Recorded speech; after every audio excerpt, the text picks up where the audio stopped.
epístolas pastorales.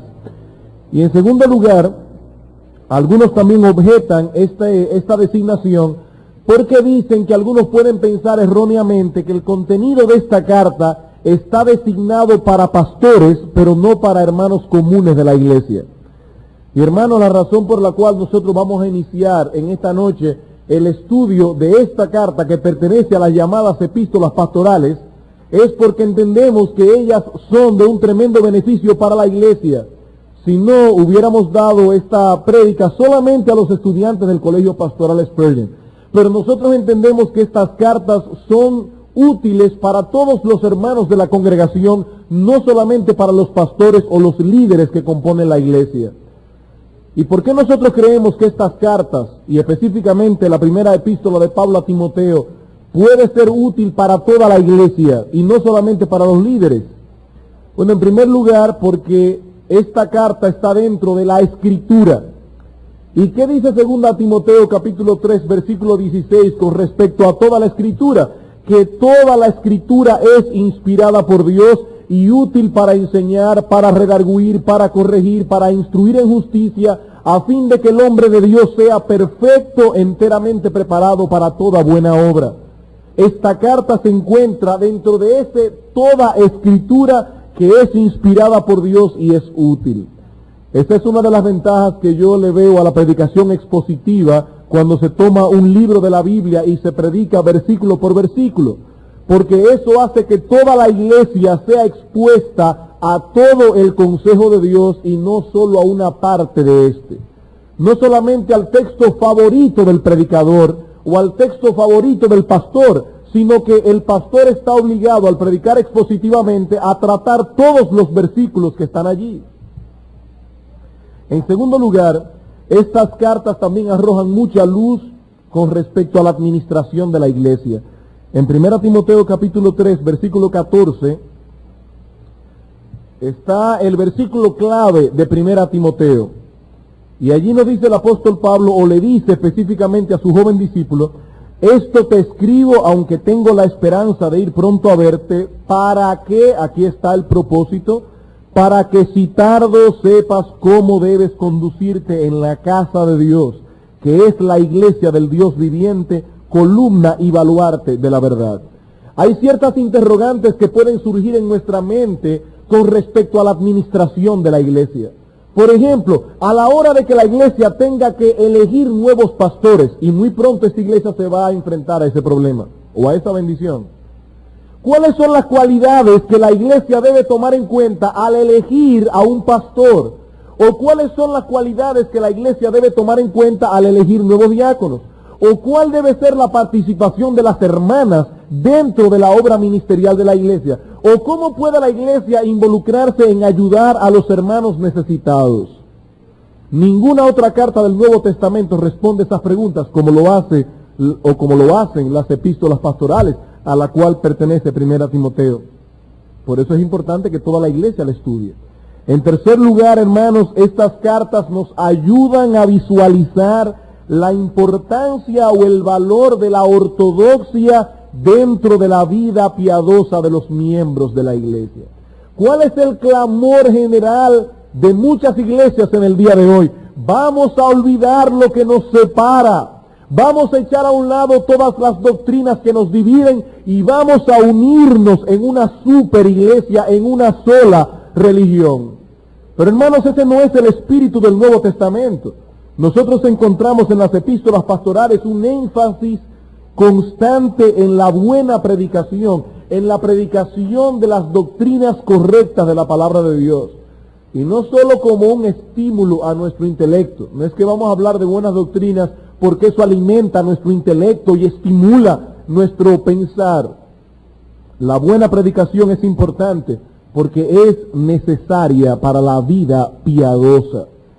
Sin ortodoxia no puede haber piedad, porque la piedad se basa en la verdad.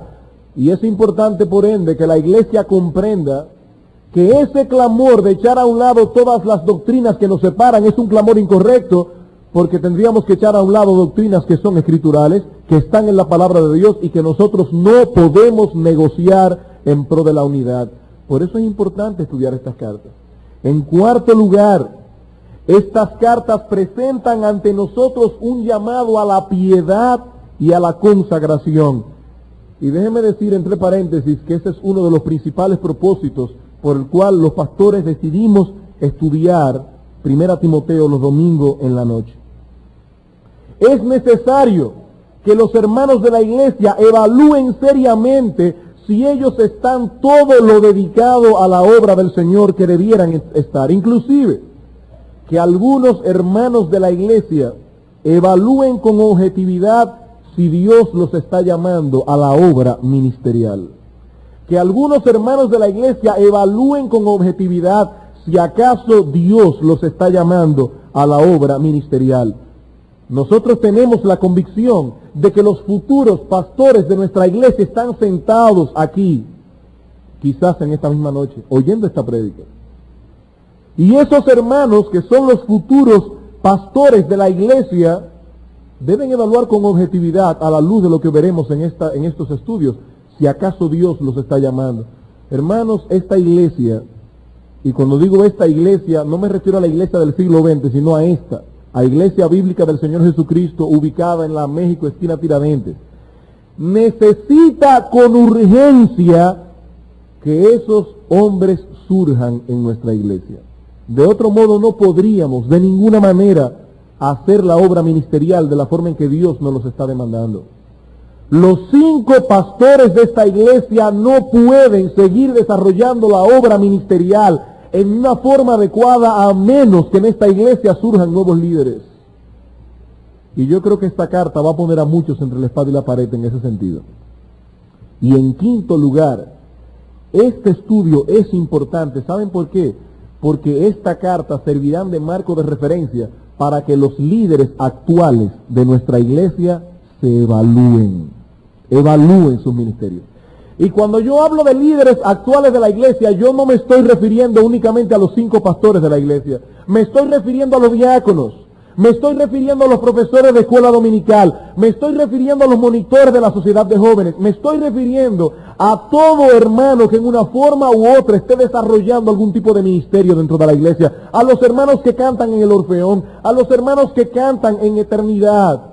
Cualquier tipo de ministerio es necesario que los hermanos líderes de la iglesia se evalúen a la luz de esta carta. Vamos a Lucas un momento, capítulo 6, versículo 40.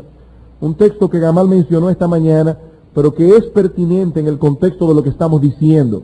Lucas capítulo 6, versículo 40. Dice el Señor aquí, el discípulo no es superior a su maestro.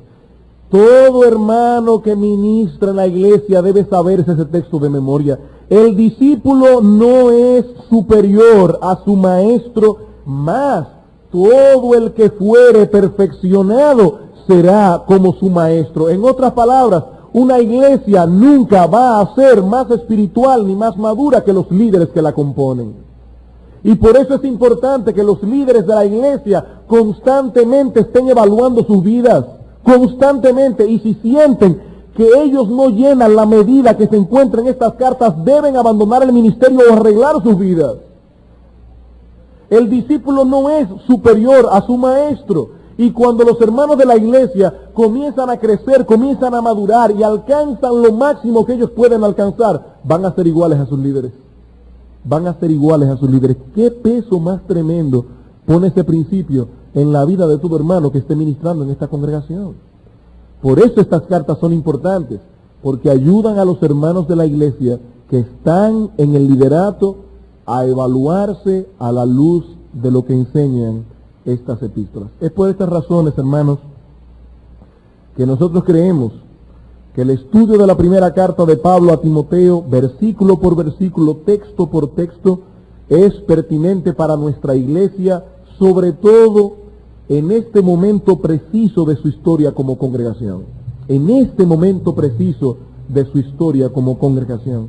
Pero antes de pasar a estudiar el contenido de una carta, es necesario conocer ciertos detalles que nos ayudarán en la comprensión de dicha carta, tales como su trasfondo histórico, quién fue su autor, quién es su destinatario, y es precisamente eso lo que vamos a estudiar esta noche. Vamos a leer 1 Timoteo capítulo 1, versículos 1 y 2, que es el texto que vamos a estudiar esta noche. El mensaje de hoy se titula Cierto discípulo llamado Timoteo. 1 Timoteo capítulo 1, versículos 1 y 2. Pablo, apóstol de Jesucristo, por mandato de Dios nuestro Salvador, y del Señor Jesucristo nuestra esperanza, a Timoteo, verdadero hijo en la fe, gracia, misericordia y paz de Dios nuestro Padre y de Cristo Jesús nuestro Señor. Antes que nada, hermano, vamos a hurgar en algunos detalles que tienen que ver con el trasfondo histórico de la escritura de esta carta. En primer lugar, el trasfondo histórico de la escritura de esta carta. Yo no sé a cuántos de ustedes les ha sucedido que leyendo el libro de los Hechos, usted siente cuando llega a la conclusión como de que el libro no concluye. Usted está leyendo el libro de los Hechos, va siguiendo la historia de la vida del apóstol Pablo, sobre todo a partir del capítulo 9, y de repente llega al capítulo 28 y dejamos a Pablo preso en Roma. Y a algunos le hubiera gustado saber qué pasó con el apóstol Pablo después de ese primer encarcelamiento en Roma. ¿Qué sucedió con Pablo en ese momento? Sin embargo, Lucas no nos dice nada. Ahora bien, nosotros podemos reconstruir la historia posterior hasta cierto punto usando las epístolas que Pablo escribió durante y después de ese primer encarcelamiento. Digo que podemos reconstruir la historia hasta cierto punto porque definitivamente hay ciertos detalles que se nos van a escapar, pero en sentido general podemos decir que lo que sucedió fue más o menos lo siguiente. Pablo llega a Roma en el año 61, preso. Recuerden que el apóstol Pablo había orado al Señor que le concediera un viaje próspero a ir a Roma, y Dios en una forma soberana le respondió esa oración a Pablo, lo mandó preso a Roma. No era exactamente la forma en que Pablo había deseado ir, pero Dios muchas veces responde nuestras oraciones en la forma que nosotros menos nos esperamos. Ahora, de todas formas, fue bueno que lo mandara preso, porque Pablo tenía muchos enemigos y así Dios le puso gratis muchos soldados a custodiarlo. Así que Dios es sabio. Pero Pablo llega a Roma en el año 61 después de Cristo, y en el año 63 es excarcelado. O sea, no encontraron nada por qué mantenerlo preso allí, y Pablo es excarcelado. Inmediatamente Pablo es excarcelado en el año 63, noten, un año antes del incendio famoso aquel, cuando aparentemente Nerón le pegó fuego a Roma y culpó a los cristianos, y los cristianos fueron perseguidos. Un año antes de ese suceso, Pablo sale de Roma y se dirige hacia el Asia Menor, pero al pasar por Creta, la isla de Creta, deja a Tito allí. ¿Para qué? Para que Tito se encargue de terminar de organizar las iglesias que habían sido fundadas previamente en Creta. De Creta el apóstol se dirige al Asia Menor, específicamente a la ciudad de Éfeso, donde Timoteo se encuentra con él. Al llegar a Éfeso, Pablo se da cuenta que hay muchos problemas en las iglesias de esa ciudad, debido a que los falsos maestros estaban tratando de introducir herejías dentro de la congregación. En ese sentido podemos decir que las profecías que Pablo dio antes con respecto a esa iglesia se estaban cumpliendo. Vayan conmigo a Hechos capítulo 20. Hechos capítulo 20. El apóstol Pablo había profetizado que los falsos maestros iban a tratar de minar la iglesia de Éfeso. En Hechos capítulo 20, el apóstol Pablo se reúne con los ancianos de la iglesia de Éfeso antes de partir, y les dice en el versículo 28, por tanto mirad por vosotros y por todo el rebaño en que el Espíritu Santo os ha puesto por obispos, para apacentar la iglesia del Señor, la cual Él compró con su sangre.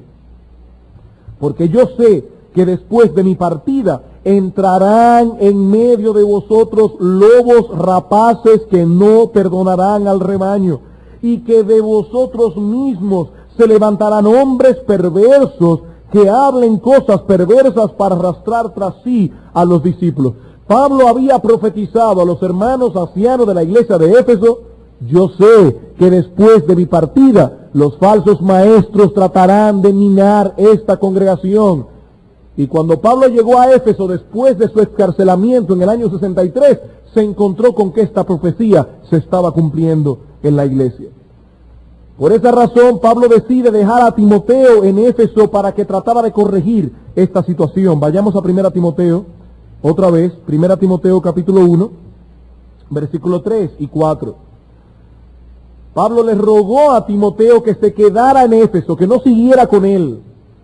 De manera que Timoteo trataba de corregir esa situación. Dice, como te rogué, 1:3, que te quedases en Éfeso cuando fui a Macedonia, para que mandases a algunos que no enseñen diferentes doctrinas, ni presten atención a fábulas y genealogías interminables que acarrean disputas más bien que edificación de Dios, que es por fe, así te encargo ahora. Pablo quería irse de Éfeso para Macedonia, pero le pide a Timoteo que se quede en Éfeso para corregir esta situación. De Éfeso se va solo a Macedonia. Él esperaba regresar pronto a Éfeso, pero él no estaba seguro de que pudiera realizar, de cumplir ese propósito. Por eso le dijo en el texto que leímos anteriormente, yo tengo esperanza de ir pronto a verte, pero como yo no estoy seguro de que ese propósito se pueda cumplir, por eso te mando esta carta. O sea, que en el año 63 después de Cristo, estando solo en Macedonia, posiblemente en la ciudad de Filipos, el apóstol Pablo envió dos cartas muy similares, primera a Timoteo y Tito. Primera a Timoteo y Tito.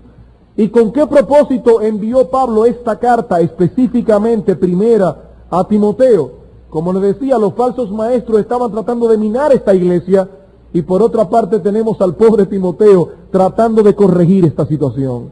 ¿Y quién era Timoteo? Como veremos más adelante, un individuo sumamente joven, enfermizo y tímido, que necesitaba con urgencia una carta que le sirviera de estímulo para la difícil labor que Pablo le había encomendado. Por tanto, ¿cuál es el propósito primordial de 1 Timoteo? El doctor Hendrickson nos dice básicamente que 3. Primero, fortalecer el espíritu de Timoteo. Timoteo necesitaba ser alentado.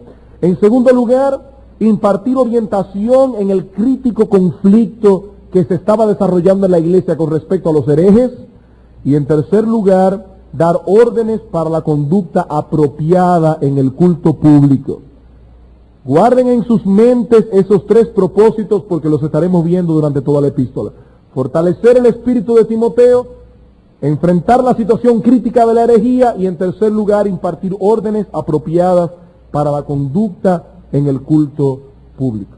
Bien, hermano, habiendo visto ese trasfondo histórico general rápido de 1 Timoteo, pasemos a ver quién es su autor. ¿Quién es su autor? Como toda carta de aquella época, hoy nosotros decimos, estimado fulano de tal, espero que te sienta bien, etcétera, y al final tú firmas, con sincero amor fulano de tal. En las cartas de la época de Pablo no era así. Se comenzaba con el remitente, luego el destinatario y finalmente venía un deseo del remitente al destinatario antes del cuerpo de la carta. Y eso es lo que vemos aquí. ¿Qué dice el capítulo 1, versículo 1? Dice, Pablo, apóstol de Jesucristo por mandato de Dios, nuestro Salvador, y del Señor Jesucristo, nuestra esperanza. ¿Quién es el remitente de esta carta? El apóstol Pablo. Pero aquí hay algo que nos llama tremendamente la atención, tremendamente. Es extraño que en una carta tan personal como esta, escrita por un individuo que no era amigo de títulos ni de pompas, a uno que era su más íntimo colaborador y amigo, Pablo comience con un título tan formal y tan oficial. Aquí dice Pablo, apóstol de Jesucristo por mandato de Dios nuestro Salvador. Eso casi es como que yo me vaya afuera un tiempo, le escriba una carta a mi esposa donde diga, el pastor de Iglesia Bíblica del Señor Jesucristo, Sugel Michelén Estefan, la señora, gloria a Dios. Bueno, ella va a decirme que es algo raro. Una carta tan personal a alguien que está tan cerca del corazón de uno, uno no esperaría un comienzo tan formal. De hecho, comparen por ejemplo cómo comienza la carta a Filemón, que era un amigo de Pablo, y se van a dar cuenta que Pablo no usó en su carta a Filemón estas formalidades. Y Timoteo estaba más cerca de Pablo que Filemón. Dice aquí Pablo, Filemón 1, Pablo prisionero de Jesucristo, y el hermano Timoteo al amado Filemón. Eso como que suena más íntimo, más cariñoso, menos formal. Nosotros creemos que si toda la escritura es inspirada por Dios, eso significa que cada letra, cada frase, cada oración de este libro está allí porque Dios quiso que estuviera allí. Así que yo no creo que fue una coincidencia ni algo casual que el apóstol Pablo comenzara esta carta en un tono tan formal. Hermanos, el apóstol Pablo está escribiendo aquí un documento que lleva todo el peso y el carácter oficial de su apostolado. Nosotros vamos a notar en todo momento un tono cariñoso al referirse a su amado hijo Timoteo, pero debido al propósito de esta epístola, esta tenía que ser escrita en ese tono autoritativo. La palabra apóstol significa literalmente uno que es enviado, un enviado. Y en el Nuevo Testamento se usa para designar a ese grupo de 12, incluyendo al apóstol Pablo, los cuales tendrían la autoridad de aquel que lo envió, en este caso el Señor Jesucristo. Por eso Pablo dice, Pablo, apóstol de Jesucristo. Es decir, alguien que ha sido enviado y comisionado por Cristo, y alguien que consecuentemente posee una autoridad delegada por él. Las palabras de Pablo escritas en este documento son las palabras de Cristo. Por tanto, cuando Timoteo leyera aquí que las mujeres no debían predicar en la congregación y que no debían ser pastoras, o cuando Pablo leyera aquí que el pastor debe ser irreprensible, marido de una sola mujer, sobrio, prudente, etcétera, Timoteo entendería que esa no era una idea que había surgido en la mente y el corazón de Pablo, sino que esa era la voluntad expresa del Señor Jesucristo. Él era un apóstol de Jesucristo. Y no solo eso, Pablo no se había autoimpuesto en ese ministerio apostólico. No fue que un buen día Pablo dijo, caramba, cualquiera, como que sería interesante ser apóstol, cualquiera se mete a eso. Como alguna gente piensa, te metiste a pastor. No, nadie se mete a pastor. Nadie se mete a ser apóstol. Dice Pablo aquí, apóstol de Jesucristo por mandato de Dios, nuestro Salvador, y del Señor Jesucristo, nuestra esperanza. Este es un principio que debe ser tomado en cuenta. Nadie, absolutamente nadie debe estar en el ministerio a menos que posea la seguridad de que Dios lo quiere allí. Por eso Spurgeon decía, si Dios te ha abierto la boca para predicar, el diablo no podrá cerrártela. Pero si fue el diablo que te la abrió, ojalá que Dios te la cierre. Nadie debe estar en el ministerio a menos que posea la convicción de que Dios lo ha llamado al ministerio. Es Dios quien envía hombres para esa labor. Y las iglesias deben tener cuidado. Y cuando ustedes tengan que elegir nuevos líderes, deben tener cuidado de no permitir que una persona a quien Dios no ha llamado ocupe esa posición.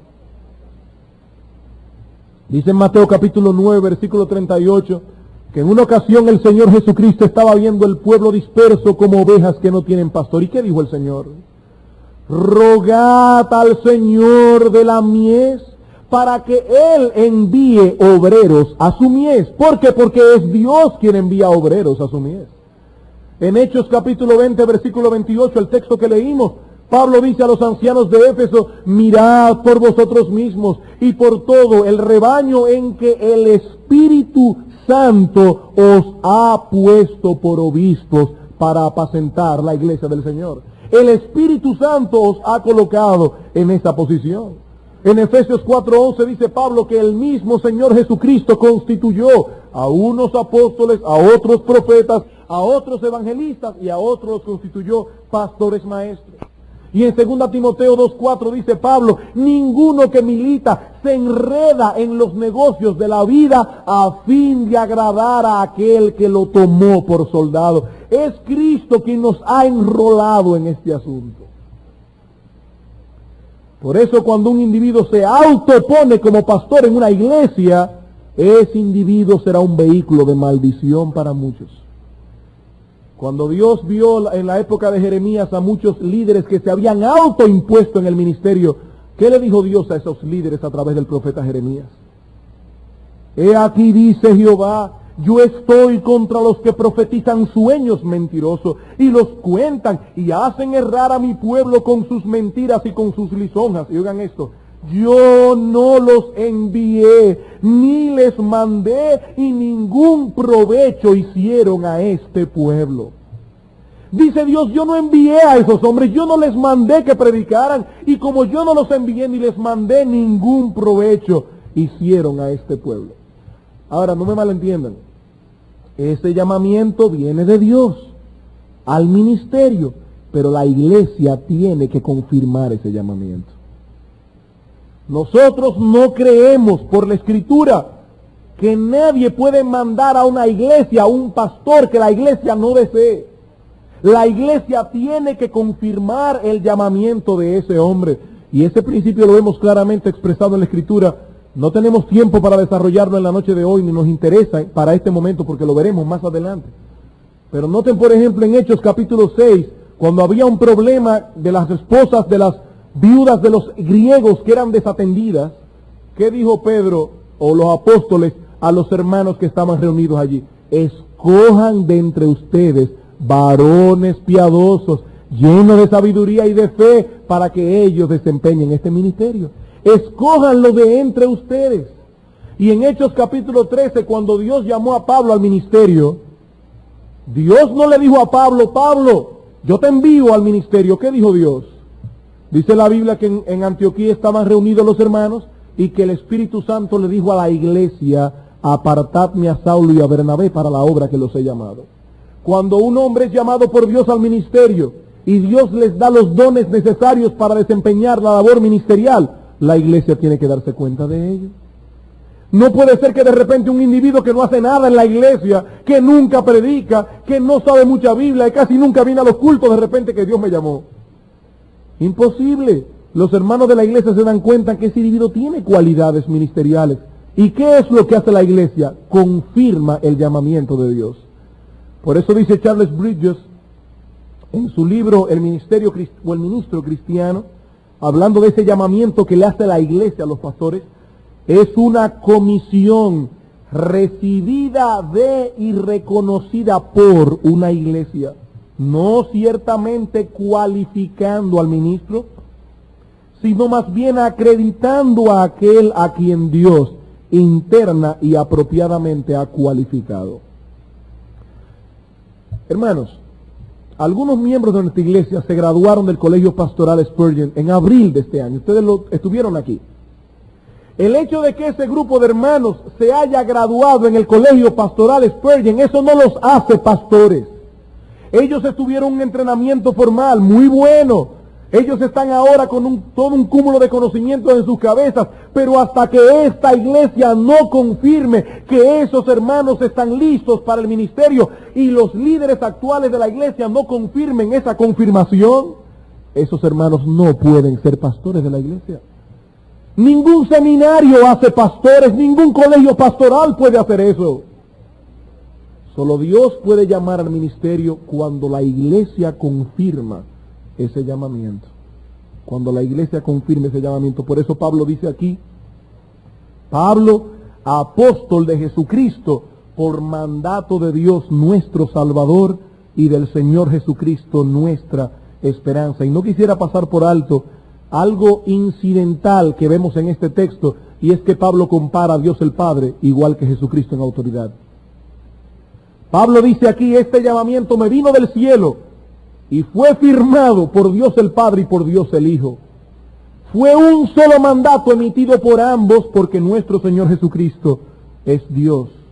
Dios el Padre, quien planeó nuestra salvación, por eso dice aquí Dios nuestro Salvador. Y Dios el Hijo, en quien están amparadas todas nuestras esperanzas, comisionaron a Pablo para el ministerio apostólico. Ni Timoteo, ni la iglesia de Éfeso, y entre paréntesis, ni nosotros tampoco, podemos leer esta carta como un documento interesante, escrito por un individuo de mucha experiencia. No, estamos leyendo un documento que en todo el sentido de la palabra es la voluntad expresa de Dios. La voluntad expresa de Dios. ¿Y quién es el destinatario de esta carta? Versículo 2. Ya hemos visto el trasfondo histórico de la carta, el autor de la carta. Veamos ahora el destinatario de la carta.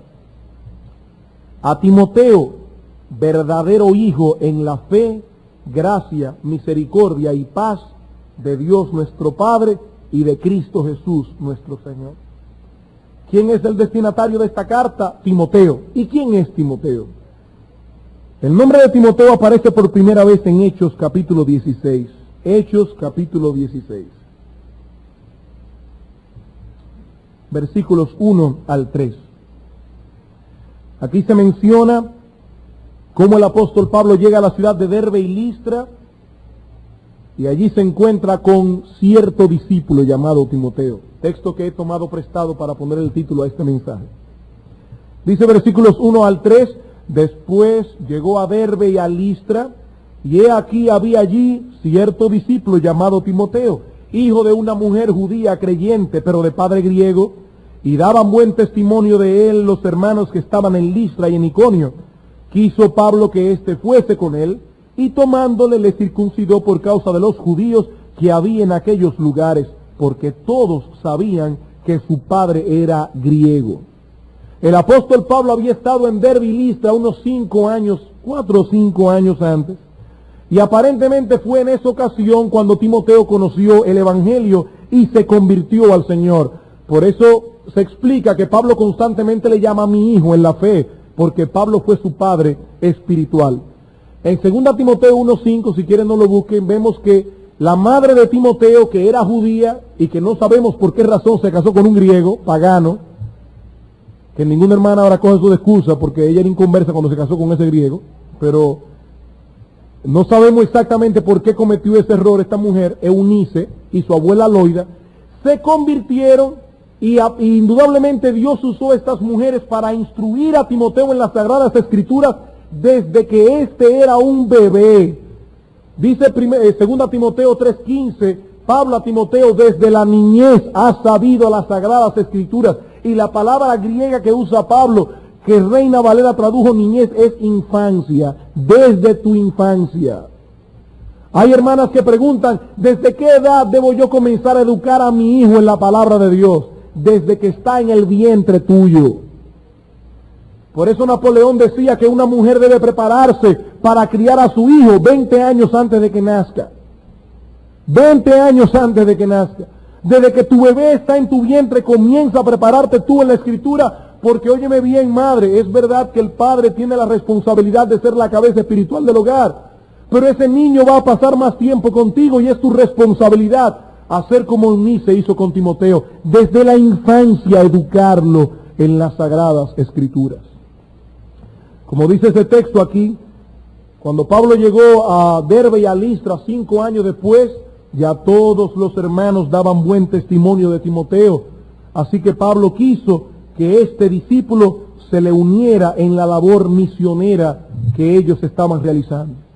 A partir de ese momento comenzaría una relación muy especial, de profunda amistad entre el apóstol Pablo y Timoteo, de modo que podemos decir con certeza que Pablo no tuvo ningún amigo ni compañero de milicia más cercano que este discípulo que encontramos aquí. Lo aleccionador de todo esto es que si estudiamos las características de Timoteo en el momento en que Pablo se fijó en él, uno se preguntaría, ¿y qué fue lo que Pablo le encontró a ese joven que quiso que él se fuera con él en la labor ministerial? ¿Acaso era Timoteo ese tipo de persona que desde que uno lo ve, uno dice que tienen madera de líderes? ¿O poseía Timoteo una personalidad fuerte y agresiva, de modo que pudiera ir a la par con la personalidad del apóstol Pablo? ¿O es que acaso Timoteo era un individuo de experiencia que podía ser de ayuda a Pablo en un momento que surgiera algún tipo de conflicto? Cuando nosotros estudiamos a este discípulo nos damos cuenta que era todo lo contrario.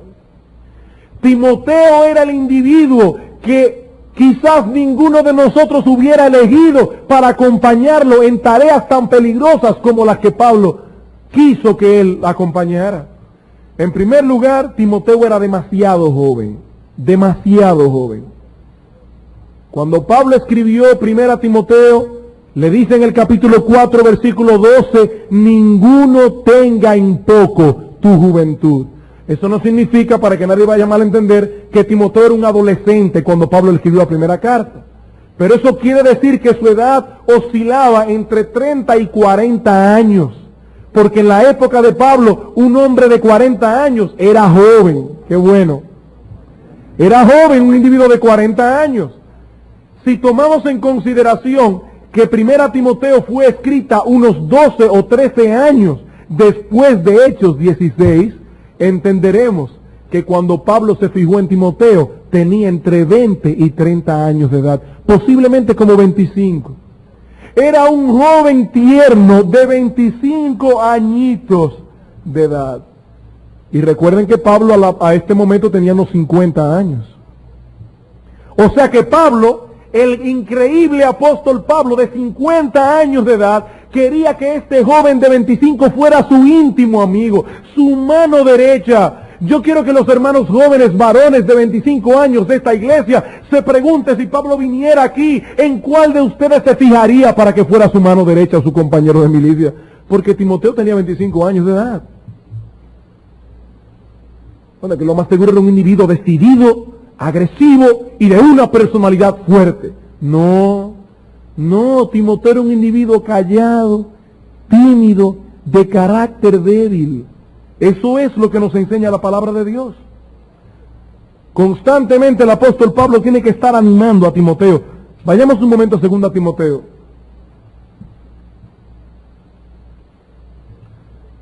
En 2 Timoteo capítulo 1 versículos 6 al 8 dice, por lo cual te aconsejo que avives el fuego del don de Dios que está en ti por la imposición de mis manos, porque no nos ha dado espíritu de cobardía, y la palabra griega puede traducirse espíritu de timidez, sino de poder, de amor y de dominio propio. Por tanto, no te avergüences de dar testimonio de nuestro Señor, ni de mí, preso suyo. Timoteo, no te avergüences. Capítulo 2, versículo 1. Tú pues, hijo Timoteo, esfuérzate en la gracia de Dios que es en Cristo Jesús. Capítulo 3, versículo 14. Pero persiste tú en lo que has aprendido. 1 Corintios, capítulo 16, versículo 10.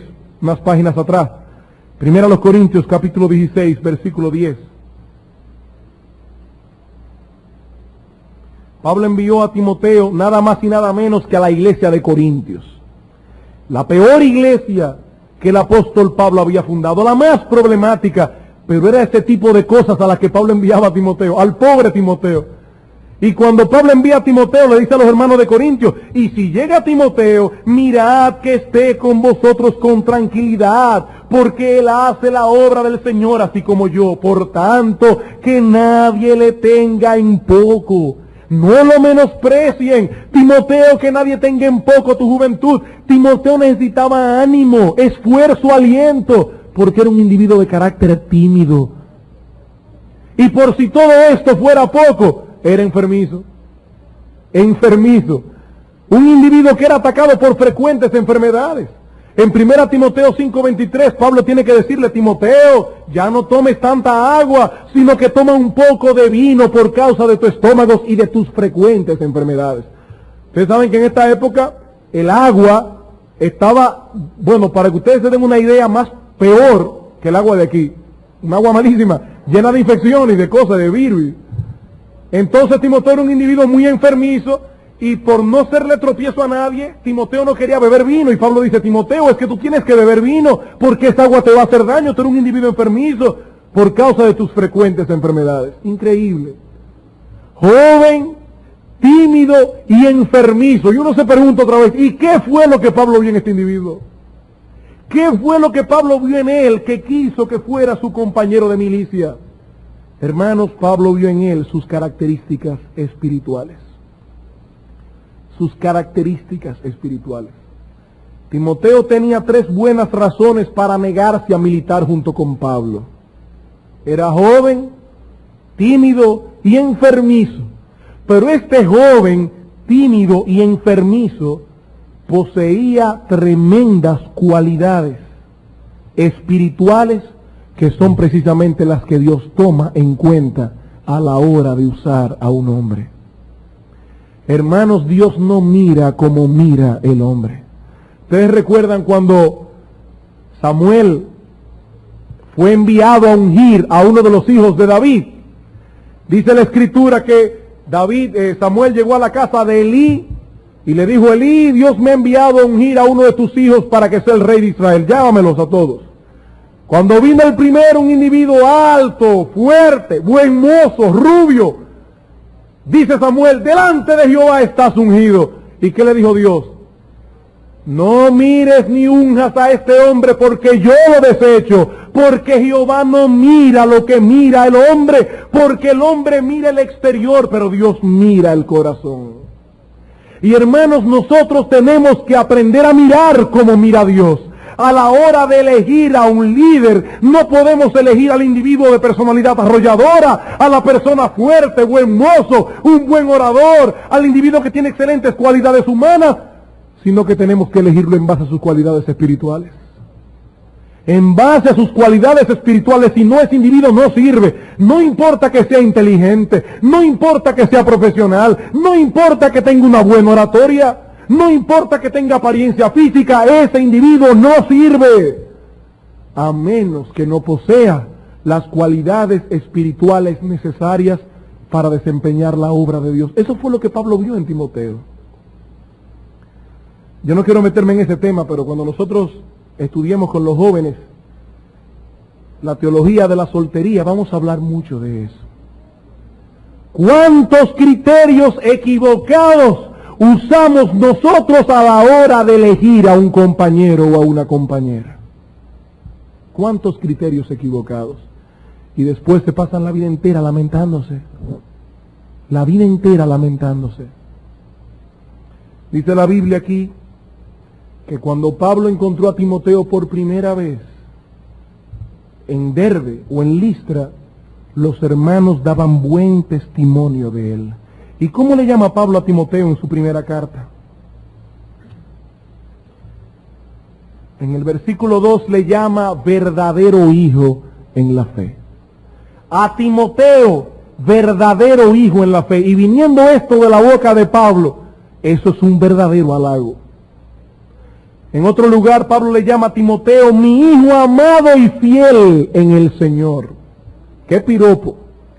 Mi hijo amado y fiel en el Señor. ¿Y por qué Pablo le llama aquí a Timoteo que él era su verdadero hijo? Y esa palabra verdadero significa mi hijo legítimo en la fe. Bueno, en primer lugar, porque Timoteo era un verdadero creyente. Y como tal, Pablo era su padre espiritual. Timoteo había dado fruto de ser un creyente genuino en el Señor. Él no era como Demas. Él no era como estos falsos maestros que, como veremos el domingo próximo, habían sido pastores de la iglesia de Éfeso y eran falsos maestros. Pablo dice, no, tú eres un verdadero hijo en la fe. Tú eres un hijo legítimo. Tú tienes cualidades y frutos que me dan a entender a mí que tu conversión fue real, fue genuina. Pero no solamente eso. Pablo le llama a Timoteo su verdadero hijo en la fe, porque Timoteo era un hombre fiel. Ustedes han oído en la calle cuando dice, oye, ese individuo es hijo de su papá. ¿Ustedes han oído eso? De tal palo, tal astilla. Bueno, Timoteo era una buena astilla de ese palo. Eso es lo que estamos queriendo decir. Por eso Pablo dice, tú eres mi verdadero hijo en la fe, porque tú tienes las características que han marcado mi ministerio apostólico. Vayan conmigo un momento a Filipenses, capítulo 2. Filipenses, capítulo 2. Versículo 19 al 22. En este texto Pablo incluye una declaración sorprendente acerca de Timoteo. Sorprendente. ¿Qué dice Pablo de Timoteo aquí? Espero en el Señor Jesús enviaros pronto a Timoteo, para que yo también esté de buen ánimo al saber de vuestro estado. Y oigan esto, pues a ninguno tengo del mismo ánimo, y que tan sinceramente se interese por vosotros, porque todos buscan lo suyo propio, no lo que es de Cristo Jesús. Pero ya conocéis los méritos de Él, que como hijo a padre ha servido conmigo en el Evangelio. ¿Qué dice el apóstol Pablo acerca de Timoteo? A ninguno yo tengo como él. Él es joven, él es tímido, él es enfermizo, pero yo no tengo a ninguno dentro de mis compañeros de milicia que sea como él, porque todos buscan lo suyo propio, no lo que es de Cristo Jesús. Y esa era la cualidad que hacía a Timoteo un poderoso instrumento en las manos de Dios. Y suplía todas sus deficiencias humanas, todas sus deficiencias humanas de personalidad, de carácter y aún hasta físicas. Hermanos, aquí está la razón principal por la cual muchos de nosotros, los creyentes, no somos usados por el Señor como podríamos ser usados. Estamos demasiado preocupados por nuestros propios asuntos. ¿Sabes una cosa? Tú estás enmarcado en ese texto. Cuando ahí dice todos buscan lo suyo propio, no lo que es de Cristo Jesús, toda la iglesia está enmarcada en ese texto, porque solamente hay dos grupos, los que buscan lo suyo propio y los que buscan los de Cristo Jesús. La pregunta mía es, ¿en cuál de los dos grupos estás tú?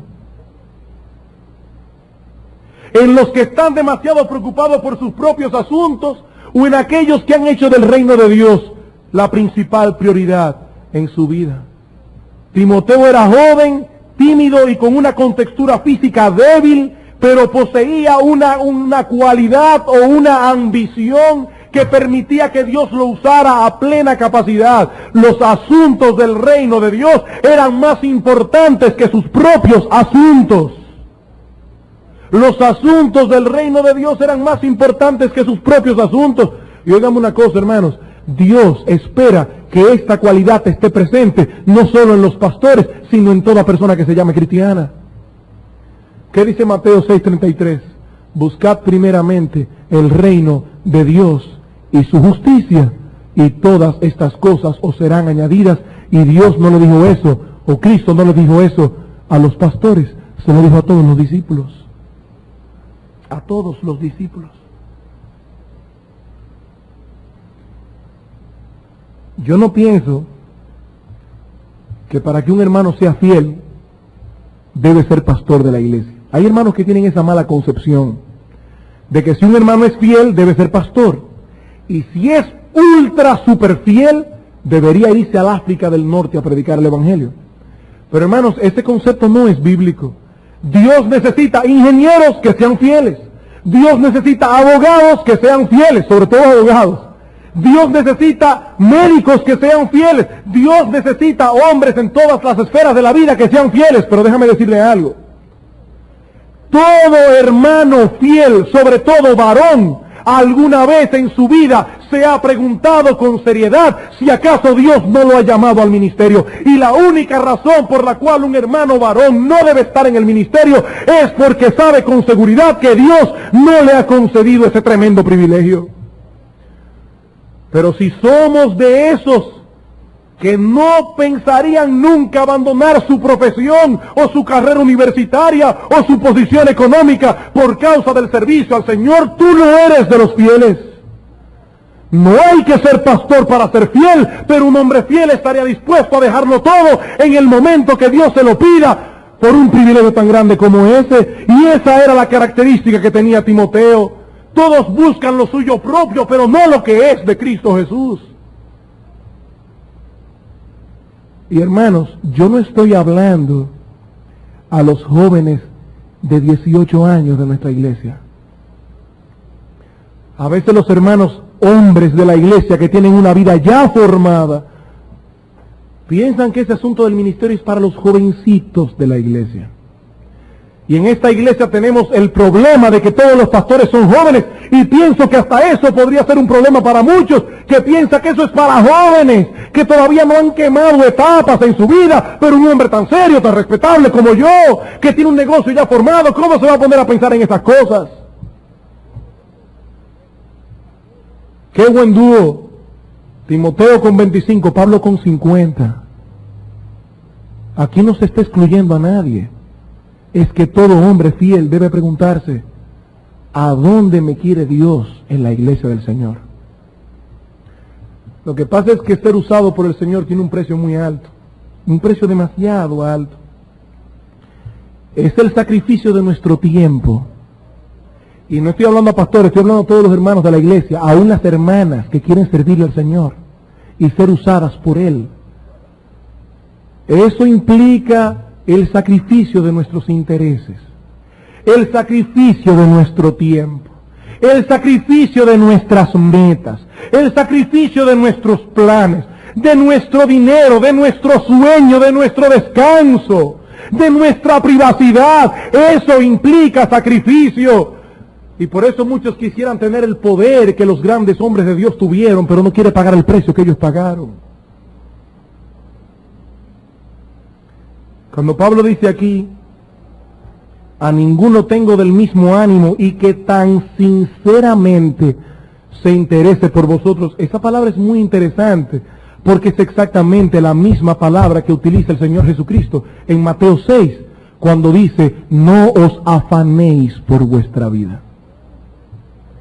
No os afanéis por qué habéis de comer, o qué habéis de beber, o qué habréis de vestir, o por la situación económica del país. No os afanéis por esas cosas, pero dice aquí, sí, afánate por el bienestar espiritual de los hermanos, porque en esas cosas estaba afanado Timoteo. Hermano, déjame preguntarte, ¿en qué está puesto tu afán? ¿Cuál es tu afán? ¿Tener un nombre? ¿Una posición? ¿Dinero? ¿Estatus? ¿Comodidad? Entonces, hermano, tú no puedes ser un instrumento en las manos de Dios. Tú no puedes ser un instrumento en las manos de Dios. Timoteo no era de ese tipo de hombres, y por eso Dios suplió en mucho sus debilidades naturales. En mucho. Dios era la fuente de gracia para Timoteo. Por eso Pablo, en la salutación a Timoteo, en vez de desearle que su ministerio progrese y todas esas cosas, noten lo que dice en 1:2, 1 Timoteo 1:2. A Timoteo, verdadero hijo en la fe, gracia, misericordia y paz de Dios nuestro Padre y de Cristo Jesús nuestro Señor. La gracia de Dios es la fuente de la cual emanan todas las bendiciones de Dios, mientras que la paz es el resultado que obtiene el creyente al estar amparado o sumergido en esa fuente de gracia. Por eso siempre en las salutaciones Pablo dice, gracia y paz sean a vosotros de Dios nuestro Padre y del Señor Jesucristo. Ahora bien, la gracia y la paz en las salutaciones de Pablo la hemos estudiado antes. Pero aquí hay una palabra que quiero notar y es la palabra misericordia. Y la quiero hacer resaltar porque Pablo incluye la palabra misericordia solamente en la salutación a Timoteo. Pablo escribió por lo menos 12 cartas del Nuevo Testamento. Y en todas las cartas dice gracia y paz. Pero solo cuando escribió 1 y 2 Timoteo incluyó la palabra misericordia. Y uno se pregunta, ¿por qué? ¿Por qué?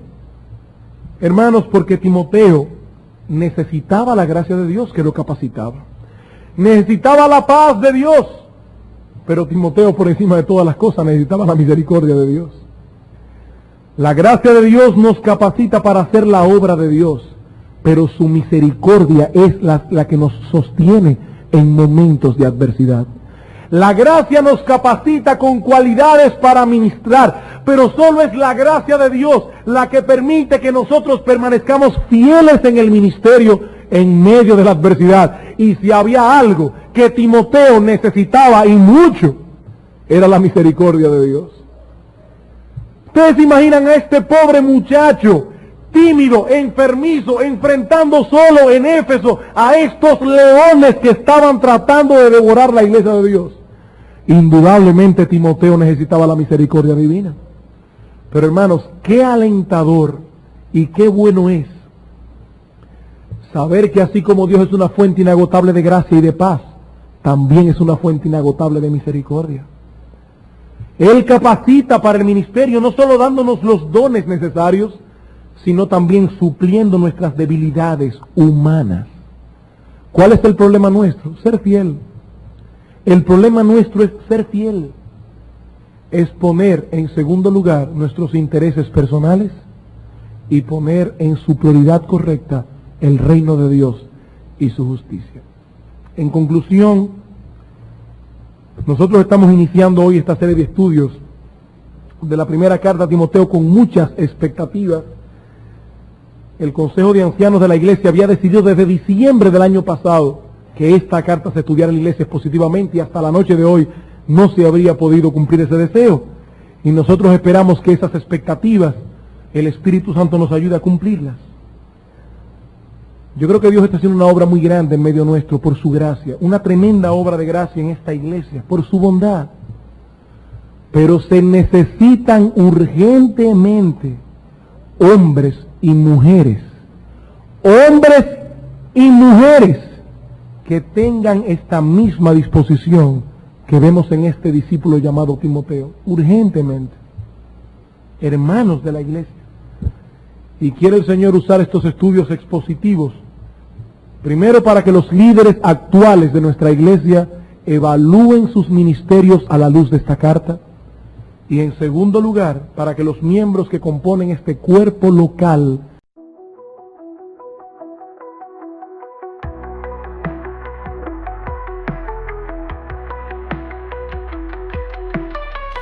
in the glow, city lights choking the night. Empty hands reaching out, nowhere to find. Broken dreams like shards beneath our feet. Echoes of whispers, no soul can meet. Eyes wide open, can't see through the haze. Neon signs flicker, stories of our days. Concrete jungle tangled in my mind, searching for reasons, but reasons blind. We dance with ghost shadows beneath neon, anchored to the past, future already gone. Can't escape the pull, dark thoughts intertwined. Melodies fade out in the silence we find.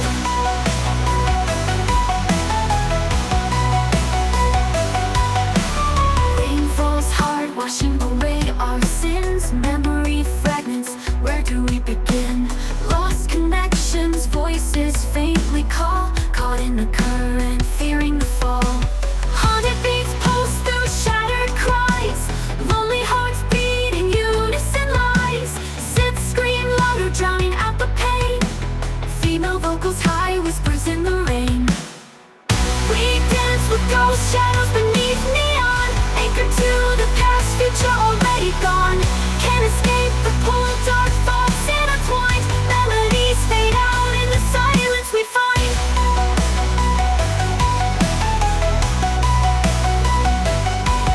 We dance with ghosts, but shadows can fade. Letting go of the past, a choice to be made. Break free from the pull, rewrite the design. Melodies rise up, a new strength we find. Rain falls hard, washing away our sin. Rain falls hard, washing away our sin. Rain falls hard, washing away our sin. Melodies rise up, and new strength we find. Rain falls hard, washing away our sin. Rain falls hard, washing away our sins. Rain falls hard, washing away our sin. Melodies rise up, and new strength we find. Heartbeat, a rhythm, a steady refrain.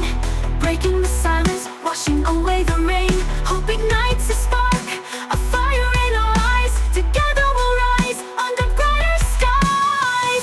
We dance with ghost shadows beneath neon, anchored to the past, future already gone. Can't escape the pull, dark thoughts intertwined. Melodies fade out in the silence we find.